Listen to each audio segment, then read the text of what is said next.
Hello friends, so welcome to exam भी पर आपका स्वागत है। हमारा जो पूरा दंगल सीरीज चल रहा है उसमें बेसिकली हर मंडे वेडनेसडे को मेरी क्लास होती है। मंडे को हम एंशिएंट हिस्ट्री पढ़ते हैं। वेडनेसडे को जो मेरी क्लास होती है वो वर्ल्ड ज्योग्राफी पर हो रही है अभी, जिसमें हम बेसिकली अलग अलग कॉन्टिनेंट को, नॉर्थ अमेरिका से हमने स्टार्ट किया था। नॉर्थ अमेरिका के पहले हम लोगों ने पॉलिटिकल फीचर्स देखे, फिर हम लोगों ने उसके फिजिकल फीचर्स देखे, माउंटेन्स, प्लेट्यू, रिवर, ठीक है, ये सारी चीज़ें देखी। उसके बाद हम लोगों ने उसी तरह से साउथ अमेरिका को कवर किया। अभी हम लोग जो कवर करने वाले हैं या जिसको आज हम पढ़ने वाले हैं वो है अफ्रीका। ठीक है, अभी हम यहाँ पर अफ्रीका को स्टार्ट करेंगे। ठीक है, तो स्टार्ट कर रहे हैं अफ्रीका को। बेसिकली सबसे पहले आप देख सकते हो कि यहाँ पर टर्म लिखा है द डार्क कॉन्टिनेंट। एक क्वेश्चन तो नॉर्मल सा यही बन जाता है, फ्रिक्वेंटली पूछा भी गया है अलग अलग पेपर में, कि जो अफ्रीका है उसको हम जो डार्क कॉन्टिनेंट क्यों कहते हैं। ठीक है, और एक बार मैंने अपनी मतलब क्लास में भी एक बच्चे से पूछा था कि भाई बताओ अफ्रीका को डार्क कॉन्टिनेंट क्यों कहते हैं, तो उसने इतना अजीब आंसर दिया, कह रहा सर वहाँ पे ज़्यादातर लोग मतलब काले पाए जाते हैं, इस वजह से उसको डार्क कॉन्टिनेंट कहते हैं। मैंने ये क्या लॉजिक हुआ यार, अजीब सी रेसिज्म वाली बातें कर रहे हो। ठीक है, डार्क कॉन्टिनेंट का मतलब ये नहीं होता है कि वो अंधेरे वगैरह से संबंधित है या उस रंग वगैरह से संबंधित है, ऐसा नहीं है। डार्क कॉन्टिनेंट बेसिकली इस वजह से अमेरिका को, अफ्रीका को कहा जाता है, उसके पीछे के कुछ रीजंस हैं। जैसे कि अफ्रीका सालों तक, मतलब सालों छोड़ो सदियों तक, ठीक है, पहली बात तो जो इतना बड़ा कॉन्टिनेंट था उसके पूरे इंटीरियर पार्ट के बारे में कोई जानकारी नहीं थी। ठीक है, मतलब उसके बारे में हमें उसकी टोपोग्राफी क्या है अंदर, या अंदर कितनी, इसका कितना एक्सटेंशन है, ये चीज़ें हमें पता नहीं थी। पहला रीज़न कि उसके बारे में हमें संपूर्ण जानकारी का अभाव था। ठीक है, तभी हम उसको क्या बोल रहे थे, डार्क कॉन्टिनेंट बोल रहे थे। दूसरी बात, जानकारी का अभाव, ठीक है। दूसरी बात यह है कि वहाँ पर बहुत समय तक कॉलोनियल जो है रूल रहा है। ठीक है, अंग्रेजों ने, फ्रेंच ने, पुर्तगीज ने, ठीक है, इन लोगों ने वहाँ पर शासन किया है। और शासन किया है इस वजह से वहाँ पर जो है डेवलपमेंट का लेवल अच्छा नहीं रहा, हमेशा उनका एक्सप्लॉइटेशन होता रहा। तीसरी बात, वहाँ पर जो है, जो इसे आप एथनिक कन्फ्लिक्ट कह सकते हो। आज भी आप इथोपिया जैसे एक सोमालिया एक देश है, आपको मैप में दिखाता हूँ, कुछ फैक्ट हैं, इसको बाद में पढ़ेंगे। जैसे आप यहाँ पर देख पा रहे होगे, आई थिंक ये प्रॉपरली आपको विजिबल भी होगा। ठीक है, ये आप देख सकते हो, ये एक देश है ना, ये सोमालिया। ठीक है, आज भी यहाँ पर कोई गवर्नमेंट नहीं है, एनार्की चल रही है पूरी तरह से। कोई यहाँ पर गवर्नमेंट नहीं है जो चीज़ों को रेगुलेट वगैरह कर सके। ठीक है, किस वजह से, क्योंकि यहाँ पर कुछ ट्राइब्स हैं वो आपस में लड़ते भिड़ते रहते हैं। उसी तरह एक इथोपिया देश उसके बगल में, वहां पर भी ऐसा ही चलता रहता था। ठीक है, नाइजर में अभी आप जानते हो कि क्या हुई है, कू हुई है। ठीक है, तख्ता पलट हुआ है, मिलिट्री रूल लगा दिया गया है। ठीक है, तो ये चीज़ है। उसके बाद नाइजीरिया के बारे में भी आप सुनते होगे कि नाइजीरिया भी थोड़ा सा त्रस्त इलाका है। यहाँ पर ट्राई जो टेररिज्म बहुत ज़्यादा बड़ी मात्रा में है। ठीक है, बोको हराम करके एक मिलिट्री, एक मिलिटेंट ऑर्गेनाइजेशन है, मिलिट्री वर्ड गलत यहाँ पर है, मिलिटेंट ऑर्गेनाइजेशन है। ठीक है, आतंकवादी टाइप समूह है। तो कुछ साल पहले पेपर में खबर आई थी कि एक बस जा रही थी, स्कूल की बस थी, स्कूल वैन थी, तो उसको पूरा उन लोगों ने क्या कर लिया था, किडनैप कर लिया था। बच्चे बहुत सारे थे, उनको किडनैप कर लिया था और फिर उन बच्चों को उल्टे सीधे कामों में क्या कर दिया गया, लगा दिया, कुछ को आतंकवादी टाइप बना दिया गया, ये सारी चीज़ें। तो आज जब ये हाल है, तो अभी से 200 साल पहले आप जाओगे तो वहाँ की जो स्थिति रही होगी, स्टेटस रहा होगा, क्या ही रहा होगा। सोचने वाली बात है ना। वेस्टर्न जो सहारा है, इसको कई देश आज भी एक देश की मान्यता नहीं देते हैं। ठीक है, इसको एक देश ही नहीं माना जाता है। क्यों? क्योंकि यहाँ पर भी कन्फ्लिक्ट चलते रहते हैं। और कन्फ्लिक्ट का जो मूल है, वो मूल कहीं ना कहीं ये है कि एथनिसिटी को लेकर लड़ते हैं, कि मैं इस एथनिक ग्रुप का हूँ, मैं उस एथनिक ग्रुप का हूँ, और आपस में मुठभेड़ हो जाती है। ठीक है, उसका एक बड़ा कारण क्या है, उसको भी आप, उसका भी आंसर मैं दे देता हूँ कि इतने एथनिक क्लासेस क्यों हैं। तो इसका जवाब आपको यहाँ मिल जाएगा कि आप हमारे यहाँ आइए, और जो हमारे मणिपुर में जो हिंसा वगैरह हुई, वायलेंस वगैरह हुआ, अगर आप उसको भी स्टडी करोगे तो निकल कर आता है कहीं ना कहीं जो रीजन है, जो हमारा क्षेत्र है, उससे लोगों की भावनाएं जुड़ी होती हैं। ठीक है, और फिर जब उस क्षेत्र में किसी दूसरे लोगों का आना जाना शुरू हो जाता है, और फिर धीरे धीरे डेमोग्राफी में चेंजेस होते हैं, या फिर रोजगार नहीं मिलते हैं, तो कुछ लोग फिर उसको आंदोलन की तरफ लेके चले जाते हैं। तो वहां से फिर जो इस तरह की अराजकता है वो जन्म ले लेती है। अभी आप इनकी जो बाउंड्रीज है ना, उनको गौर से देखो तो आपको लगेगा जैसे किसी ने पेन वगैरह से इसको क्या कर दिया है, ड्रॉ कर दी गई है। यही कारण रहा कि एथनिसिटी का जो इतना बड़ा इशू है वो सामने आया, इतने क्लासेस सामने आए। क्यों? मान लो एक ट्राइब इस एरिया में रहती थी, ठीक है, अभी उसको क्या कर दिया गया, दो अलग अलग देशों में बांट दिया गया है। यहां पर एक दूसरी ट्राइब रहती थी, ठीक है, अब इसका इससे हमेशा क्लैश रहेगा। तो ये जो इतना देश बना दिया गया है, ये कभी सुख सुकून शांति से नहीं रह सकता। उसी तरह सोमालिया में भी हुआ। सोमालिया में इतना पोर्शन में अलग एथनिक ग्रुप है, इतने में अलग एथनिक ग्रुप है, ठीक है, अब इन दोनों को एक ही देश में कर दिया गया तो भी समस्याएं हो गई, है ना। तो इस वजह से यहाँ पर क्लैसेस बने रहते हैं। तो क्या क्या रीजन हो गए? कॉलोनियल रूल हो गया, इस वजह से इसको डार्क कॉन्टिनेंट कह रहे हैं, ठीक है। कॉलोनियल रूल के साथ साथ क्या हो गया कि यहाँ पर बहुत समय तक इसके बारे में हमें जानकारी नहीं प्राप्त हुई, इस वजह से हम इसको डार्क कॉन्टिनेंट कह रहे हैं, ठीक है। तीसरी बात कि यहाँ पर जो ट्राइबल क्लासेस कह सकते हो, एथनिक क्लासेस कह सकते हो, वो लंबे समय तक चलते रहे, ठीक है। चौथी बात कि यहाँ की जो टोपोग्राफी है, ठीक है, टोपोग्राफी मतलब कि इतने डेंस फॉरेस्ट है। एक बार क्या हुआ कि कुछ मतलब अंग्रेज अगर इसको एक्सप्लोर करने की कोशिश भी करते, तो जैसे उन्होंने नदी के रास्ते से गए तो वहां पर इतने जो ट्राइब्स होते हैं वो इन पर अटैक वगैरह कर देते थे, तो खोजबीन हो ही नहीं पाई। बहुत सारी चैलेंजेस आए, इसकी वजह से इसको डार्क कॉन्टिनेंट कहा जाता रहा है, ठीक है। बट हाँ, अब इसके बारे में सबको जो है, इसके लिए जो इसकी सबकी एक पर्सपेक्टिव है, एक धारणा है, धीरे धीरे बदल रही है। और अभी इसको क्या बोलने लगे, एक होप की तरह देखने लगे, एक होप कॉन्टिनेंट कहने की तरफ बढ़ने लगे, ठीक है। ये कुछ पॉइंट्स हैं। बच्चों का मतलब एक क्वेरी था कि सर हिंदी में एक पॉइंट्स लिख दिया करो जो पेपर में डायरेक्टली इंपॉर्टेंट हो, ठीक है। तो ये पॉइंट्स आप आराम से देख सकते हो। इसके अलावा एक जो खास बात याद रखनी है वो ये है कि इसमें कितने देश हैं, 53 कंट्रीज हैं, ठीक है। पूरे विश्व का मतलब पूरे अर्थ का विश्व कह सकते हो आप, पूरे वर्ल्ड का कितने परसेंट है ये, तो पूरे वर्ल्ड का ये 6% है, पूरे वर्ल्ड का ये 6% है। बट जब आप लैंड की बात करते हो कि जमीन का जो भाग है जिस पर जो कॉन्टिनेंट्स है, तो कॉन्टिनेंट का कितना परसेंट है, तो 20%। कहीं पर आपको 22 भी मिल सकता है, कहीं पर 20 पॉइंट कुछ मिल सकता है। परेशान मत होना, उस पर क्वेश्चन नहीं बनेगा, ये बस एक याद रखने के लिए है कि 53 देश हैं, 53 कंट्रीज हैं। उसके बाद दूसरी पॉइंट है कि हमें क्या याद रखना है कि ये पूरे विश्व का 6% लैंड को रखता है। पूरे लैंड की अगर बात की जाए तो केवल लैंड में इसका कितना परसेंटेज है, तो 20% है, ठीक है, मोर देन 20% है, ठीक है। दूसरा सबसे बड़ा महाद्वीप है, हमें पता है। एक पॉइंट ये है कि इसका जो क्लाइमेटिक जोन है ये क्या है, तो इसमें इसका जो ज्यादातर एरिया है वो ट्रॉपिकल एरिया में पड़ता है। कहाँ पड़ता है? ट्रॉपिकल एरिया में, उष्ण कटिबंधीय क्षेत्र में पड़ता है, ठीक है। बाकी ये पॉइंट्स लिखे हैं, आप देख सकते हो। एक चीज इंटरेस्टिंग ये है कि जो अफ्रीका है उसके नॉर्थ में मेडिटेरियन सी पड़ता है, भूमध्य सागर पड़ता है, ठीक है। और भूमध्य सागर के आसपास एक विशेष प्रकार की जलवायु पाई जाती है, एक स्पेसिफिक टाइप ऑफ क्लाइमेट पाया जाता है, ठीक है, जिसे हम क्या बोलते हैं, तो उसको हम बोलते हैं मेडिटेरियन टाइप क्लाइमेट, या फिर हिंदी में भूमध्य सागरीय जलवायु। इस प्रकार की जलवायु उत्तर में तो पाई जा रही है अफ्रीका के, लेकिन अफ्रीका के जस्ट दक्षिण में यानी दक्षिण अफ्रीका में भी इसी प्रकार की जलवायु पाई जाती है। और कुछ लोगों को मतलब ऐसा लगता है कि दक्षिण अफ्रीका नाम सुनते ही वहां सारे काले काले रह रहे होंगे, बहुत गर्मी वर्मी पड़ती है। दक्षिण अफ्रीका बहुत अच्छा खासा ठंडा एरिया में आ जाता है, ठीक है, ये थोड़ा दिमाग से निकाल देना, अच्छे खासे ठंडे एरिया में वो आ जाता है, ठीक है। अभी तो मैप हम लोग देखेंगे ही। तो ये बात हो गई। विश्व में सबसे अधिक क्रोमियम दक्षिण अफ्रीका में निकाला जाता है, ये याद रख लेना, ठीक है। ये सारे पॉइंट है। कॉन्गो जो डेमोक्रेटिक रिपब्लिक है वो उसे वनों का देश कहते हैं, ये प्रश्न पूछा जाता है भाई। ये एसएससी जो भी कर रहा है, एसएससी के लिए बहुत बढ़िया क्वेश्चन है। कॉन्गो के बारे में, डीआरसी के बारे में पूछा जाता है, ठीक है, डेमोक्रेटिक रिपब्लिक ऑफ कॉन्गो, इसको डीआरसी भी कहते हैं, ठीक है। वनों का देश किसे कहते हैं, तो डीआरसी को कहते हैं, याद रखना। स्वेज जो केनाल है उसको कब बनाया गया था? 1869 में बनाया गया था। किसने बनाया था? फ्रांसिस, जो फ्रेंच थे, जो फ्रांस देश था उसने बनाया था, ठीक है, याद रखना। बाद में इस पे ब्रिटेन ने बहुत अच्छे से कब्जा कर लिया। जिसने बनाया था फर्डिनेंड उनका नाम था, जिसने स्वेज कैनाल को डिजाइन किया था उसका नाम फर्डिनेंड था। स्वेज कैनाल किस कंट्री में पड़ता है? इजिप्ट में पड़ता है, हिंदी में मिस्र में पड़ता है। और एक फैक्ट, अभी इसमें एक देश कह रहा हूँ, एक शिप क्या हो गया था, फंस गया था, उसकी वजह से काफी समय तक ब्लॉकेज आ गई थी, जिससे ट्रांसपोर्ट क्या हो गया था, बहुत ही प्रभावित हो गया था, फंस गया था, ठीक है।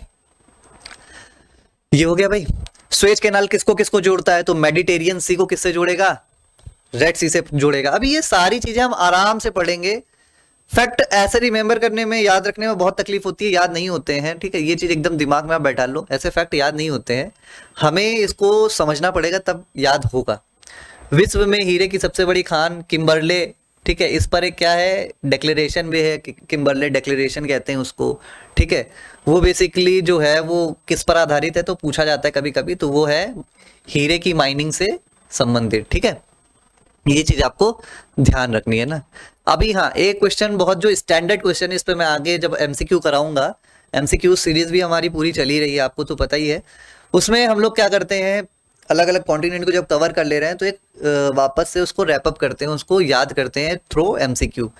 अभी ये जो महाद्वीप है, ठीक है, ये लैंडलॉक है, और इसमें कौन कौन से लैंडलॉक कंट्रीज हैं, वो ये है माली, नाइजर, चाड, उसके बाद वोल्टा, युगांडा, जाम्बिया, ये सारी चीजें भी लाइन से हम लोग देख लेंगे, याद करने की जरूरत नहीं है, ठीक है। इसके अलावा भी बहुत सारे पॉइंट हैं, अगर आपको लगता है कि सर इस तरह से एक बार दे दिया करो पूरा, तो कमेंट बॉक्स में आप डाल देना। इसके अलावा बहुत सारे पॉइंट जो मैंने छोड़ दिए हैं, अगर आप बोलोगे तो मैं पूरी स्लाइड में ऐसे मतलब 2-4 स्लाइड जो होंगी इंपॉर्टेंट पॉइंट्स की आपके सामने कर दिया करूंगा, ठीक है, ठीक है। हाँ जी, अब आ जाते हैं हम लोग मैप पर भाई, थोड़ा सा इसको डिलीट कर लेते हैं। मैप को आप अच्छे से देख पा रहे होगे भाई, पूरा मैप आपके सामने है, ठीक है। कैसे पढ़ेंगे, ऐसे करके पढ़ना शुरू करोगे, कुछ नहीं याद होने वाला, 50 बार बोल चुका हूँ, मैप को पढ़ने की एक तमीज होती है, ठीक है। तो हम क्या करेंगे, हम इसको डिवाइड कर लेंगे, इसको हम बोल देंगे नॉर्थ अफ्रीका, इसको बोल देंगे साउथ अफ्रीका। डिवीजन इस तरह से किया नहीं जाता है, ये सिर्फ मैं याद करने के लिए बता रहा हूँ कि हम ऐसे करेंगे, ठीक है। फिर हम लाइन से कंट्रीज को देखेंगे, जो बाहर की आउटरिंग जो हमारी कंट्री है, कोस्टल कंट्रीज हैं, हम इसको पहले कवर करेंगे, उसके बाद हम अंदर की तरफ बढ़ेंगे। अगर आपने कोस्टल कंट्रीज को कवर कर लिया तो मुझे ये बताओ, क्या आप फिर लैंडलॉक कंट्री का आंसर नहीं दे पाओगे? आसानी से दे लोगे, बात खत्म है ना। हाँ जी, ठीक है। ये है regional division of Africa, 5 regional जो इसके डिवीजन किए जाते हैं, ठीक है। 5 कौन कौन से है, तो North Africa, East Africa, West Africa, Central Africa, South Africa, Southern Africa कह सकते हो, ठीक है। अभी इसमें सबसे ज्यादा जहां क्वेश्चन बनता है वो ये वाला पोर्शन है, जो सबसे इग्नोर करते हैं लोग, ठीक है।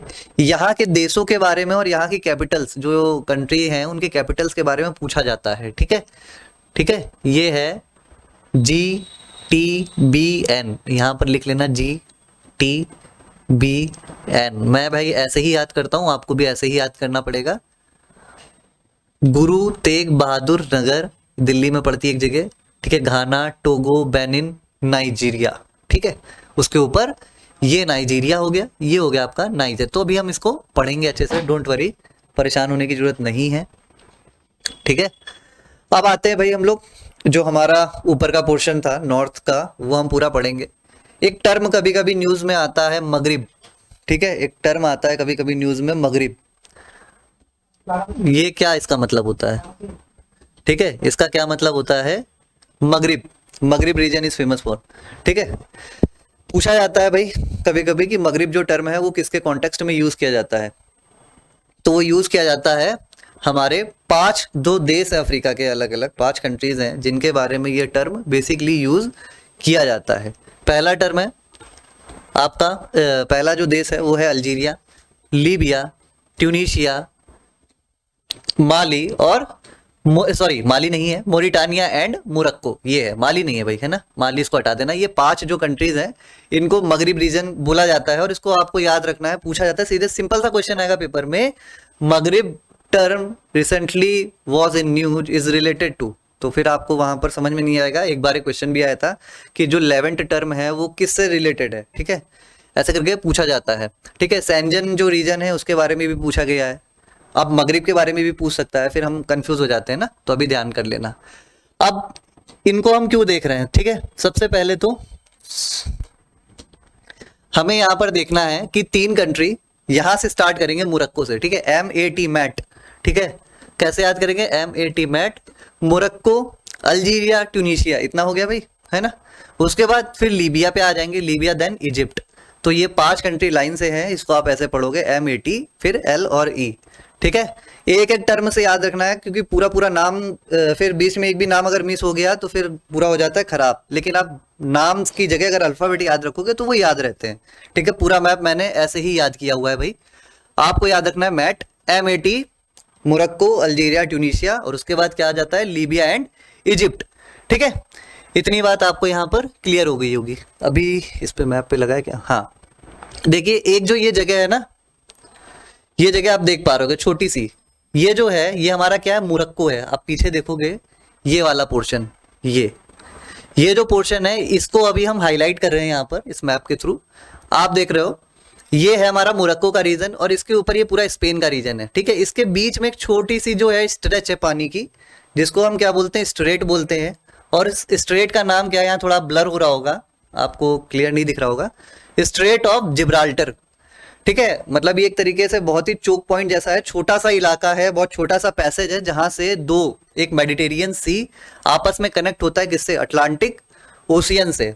ठीक है, छोटा सा स्ट्रेच है, तो जाहिर सी बात है यहाँ के जो देश होंगे, जो भी पावरफुल होगा वो इस पर कब्जा करने की कोशिश करेगा, यहाँ पर अपनी प्रेजेंस बना के रखने की कोशिश करेगा। ठीक है, तो आप बच्चे याद तो कर लेते हैं भाई, स्ट्रेट ऑफ जिब्राल्टर कहाँ पर है, तो मेडिटेरियन सी को अटलांटिक सी से जोड़ता है, ऐसे करके याद कर लिया ओशियन से। ठीक है, लेकिन क्वेश्चन ये नहीं आता, क्वेश्चन आता है कि जिब्राल्टर जो आइलैंड है वो किस देश की टेरिटरी है। अभी ऊपर देख रहे हो स्पेन, नीचे देख रहे हो मोरक्को, और ये दोनों ही देश की टेरिटरी नहीं है। ठीक है, किसकी टेरिटरी है भैया, याद रख लेना उसको, यूके की है। आप सबको पता है कि 200 साल 250 साल यूके के बारे में बोला जाता रहा है कि यूके इज द कंट्री जिसका सूर्य कभी अस्त नहीं होता है। ठीक है, अगर उसके एक किसी कॉलोनी में रात हो रही होती है तो दूसरे में सुबह हो रही होती है, और दूसरे में रात हो रही होती है तो पहले में सुबह हो रही होती है। ऐसे इनके बारे में बात की जाती थी। तो इतना पावरफुल इनका प्रेजेंस था, तो इन्होंने क्या किया, इतना इंपॉर्टेंट लैंड जो सी रूट है उस पे कोई दो देश आपस में कब्जा वब्जा कर ले, तो इन्होंने अपना एक छोटा सा आइलैंड पे क्लेम कर दिया, जिसको जिब्राल्टर बोलते हैं, और आज भी वो उन्हीं के अंडर में आता है। ठीक है, ये चीज आपको ध्यान रखनी है। तो स्ट्रेट ऑफ जिब्राल्टर किसको कनेक्ट करता है, Mediterranean Sea, Atlantic Ocean, and उसके बाद मोरक्को और स्पेन के बीच में है। हाँ, तो फिर हम लोग यहाँ पर हमने जैसा अभी डिस्कस किया कि क्या जिब्राल्टर जो था वो यूके की टेरिटरी है, और ये स्ट्रेट ऑफ जिब्राल्टर जो है ये अटलांटिक ओशियन को किससे कनेक्ट करता है, मेडिटेरियन सी से कनेक्ट करता है। यहां तक हम लोगों ने चीजों को समझ लिया है। ठीक है, उसके बाद जो 5 देश थे, MAT, मोरक्को, अल्जीरिया और ट्यूनीशिया, ये देखा। देन लीबिया एंड इजिप्ट पे आ गए। ठीक है, अब हम इससे आगे बढ़ेंगे भाई। ये आप देख सकते हो, ये इमेज है गूगल की, जिसमें आप गूगल मैप के थ्रू यहाँ पर था। एक आइलैंड के बारे में पूछा जाता है कभी कभी कि मदीरा जो आइलैंड है वो कौन से ओशियन में है, तो हमें पता होना चाहिए अटलांटिक ओशियन में है। उसी तरह से कैनरी आइलैंड पूछा जाता है, कौन से ओशियन में है, तो ये भी अटलांटिक में पड़ता है। ठीक है, ये आपने पूरा देख लिया। अब ये जो है ये ईस्टर्न पार्ट है, जो हमारा अफ्रीका का ईस्टर्न पार्ट है। यहां पर हम इजिप्ट तक देख चुके हैं। उसके बाद आता है सूडान। ठीक है, सूडान आता है। सूडान पहले बड़ा हुआ करता था, साउथ सूडान, नॉर्थ सूडान, अभी उसको तोड़ दिया गया है। ठीक है, एक सूडान है, एक साउथ सूडान है। ठीक है, तो ये हो गया हमारा सूडान। देन उसके बाद छोटी सी कंट्री है इरिट्रिया, उसके बाद जिबूती है, और देन हमारा सोमालिया, जहां पर एनार्की चल रही है, कोई भी गवर्नमेंट नहीं है, ये गवर्नमेंट फेल्ड स्टेट है पूरी तरह से। ठीक है, और आपको पता भी होगा कि यहाँ पर ना बहुत सारे क्या होते हैं, शिप को लूट लिया जाता है। ठीक है, जो भी शिप वगैरह जा रही होती है, यहाँ के लोग लूट लेते हैं उनको पूरी तरह से। तो हमारी नेवी क्या करती है, उनको प्रोटेक्शन देती है। ठीक है, उनको प्रोटेक्ट करती है यहाँ तक। तो ये बेसिकली यहाँ की बात होगी। अब एक टर्म आता है कभी कभी, horn of Africa. What is horn of Africa, या कौन कौन सी कंट्रीज हॉर्न ऑफ अफ्रीका में आती है। फंसाने के लिए कभी कभी आपको ऐसे दे देगा ऑप्शन कि फिर आप समझ नहीं पाओगे, जैसे सूडान भी लिख देगा, तो सूडान नहीं है। आपको सिर्फ 4 देशों के नाम याद रखने हैं, Eritrea, Djibouti, Ethiopia and Somalia. Somalia तो याद ही रहेगा भाई, वो बनाई हुए सबसे आगे। कभी कभी हम लोग इथोपिया को मिस कर जाते हैं, क्योंकि हमें लगता है इथोपिया तो भाई लैंडलॉक कंट्री है, तो हॉर्न ऑफ अफ्रीका में उसका क्या रोल है। लेकिन आप गौर से देखोगे तो ये 4 देश उसमें आते हैं, Ethiopia, Eritrea, Djibouti and Somalia. ये चारों आपको याद रखने हैं, इस पे एमसीक्यूज बनते हैं डायरेक्ट, और वो भी स्टेटमेंट बेस्ड बनता है। ठीक है, तो वो थोड़ा सा समझना है। बाकी ये सारे देश आपको नहीं याद रखने, ये केवल पीछे है बफर स्टेट की तरह। ठीक है, ये मेडागास्कर के बारे में जान लो, कभी कभी पूछते हैं what is the which of the following is the 4th largest island करके पूछेगा, तो आपको पता होना चाहिए भी मेडागास्कर है विश्व का सबसे बड़ा 4थे नंबर का महाद्वीप, द्वीप, महाद्वीप नहीं, द्वीप। ठीक है, अब हम देखेंगे साउथ के सदर्न पोर्शन के अफ्रीका का जो सदर्न पोर्शन है, ठीक है, उसमें कौन कौन सी कंट्रीज आती है। तो यहाँ पर बहुत सारी कंट्रीज हमें बिल्कुल नहीं याद रखनी है, हमें सिर्फ 3 कंट्री के बारे में याद रखना है, तंजानिया, ठीक है, उसके बाद Mozambique and south Africa. Zimbabwe, Botswana बिल्कुल इग्नोर कर दो, कोई जरूरत नहीं है, केवल Tanzania, Mozambique and south Africa. क्यों? हम कोस्टल कंट्रीज को देख रहे हैं, एक बार कोस्टल कंप्लीट हो गया तो उसके बाद जो अंदर बचेंगी वो सारी की सारी क्या होंगी, लैंडलॉक होंगी। तो हमें उसके बारे में क्या करना है, पेपर में आएगा भाई इनमें से कौन सी लैंडलॉक नहीं है, तो कोस्टल वाली आपने याद कर रखी, उसको चूज कर लेना, और पूछे कौन सी वाली है तो कोस्टल वाले हटा देना, जितने बचे वो सारे लैंडलॉक हो जाएंगे। बात क्लियर है ना? तो ये बात हो गई हमारी यहां तक क्लियर, ठीक है भाई। ये है वेस्टर्न पोर्ट। अब वेस्टर्न में हमें 4 देशों के बारे में याद रखना होता है जिन पर लगातार क्वेश्चन आते हैं। गुरु तेग बहादुर नगर, दिल्ली का एक फेमस छोटा सा सिटी है, कह सकते हो, दिल्ली खुद ही छोटी सी है। तो जी से क्या है, घाना, टी से क्या है, टोगो, बी से क्या है, बेनिन, और एन से क्या है, नाइजीरिया, ठीक है। नाइजीरिया एक अभी इंफॉर्मेशन थी, आपको बताया भी गया कि कौन से देश में कू हुई है, तो याद रखना भाई नाइजर में हुई है, नाइजीरिया मत लगा के आ जाना, ठीक है। इनके ना सिर्फ नाम याद रखने हैं क्रोनोलॉजी में, बल्कि इसके साथ साथ हमें इसकी कैपिटल्स भी याद रखनी है, ठीक है। घाना की अक्रा, बेनिन जो है हमारा, ठीक है, जो टोगो है उसकी राजधानी क्या है, उसकी राजधानी है हमारी लोमा, याद रखनी है भाई, है ना। बेनिन की क्या है, पोर्टोनोवो, और नाइजीरिया की खुद देखकर आराम से याद कर लेना। इस पे क्वेश्चन एसएससी ने 3 से 4 बार पूछा हुआ है, चाहे एमटीएस हो चाहे सीएचएसएल हो, दोनों में पूछा हुआ है, ठीक है। तो ये चीज यहां तक क्लियर हो गई।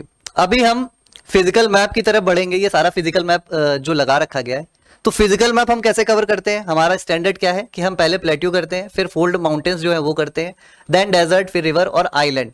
तो फिलहाल अभी जो क्लास है इसमें मैं यही रुकना चाहूंगा, थोड़ी सी तबीयत नहीं ठीक है, हम लोग यहीं पर आज इसको रैपअप करते हैं। अगली क्लास में हम लोग जो फिजिकल फीचर्स हैं लाइन से पढ़ेंगे। आपको जिनको भी स्नैप लेना है वो ये जो पीछे हम लोगों ने डिस्कस किया था, कहाँ गया, इसका स्नैप आप ले सकते हो, ये इंपॉर्टेंट पॉइंट्स हैं, ठीक है।